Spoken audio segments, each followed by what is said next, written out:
এখন কিন্তু বেলাটা বেশ বড় হয়ে গেছে, কাজগুলো করে এগিয়েও যেতে পারি, কিন্তু আজ সানডে একটু লেট করে উঠেছি জানো।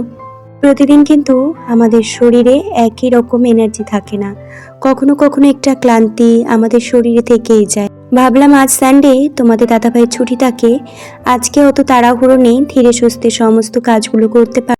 সকালবেলা উঠে উঠোন বাড়িটা ঝাড়পোছ করে নিজে একটু ফ্রেশ হয়েছি, ঘরের একটুখানি কাজ ছিল সেই কাজগুলো কিন্তু সেরে নিয়েছি।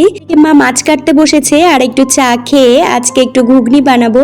যেহেতু সানডের দিন আসলেই না আগের দিন থেকে প্ল্যান করি যে সকালবেলা ব্রেকফাস্ট কি করব আমরা, তো সেই মতোই আজকে একটু ঘুগনি বসিয়েছি।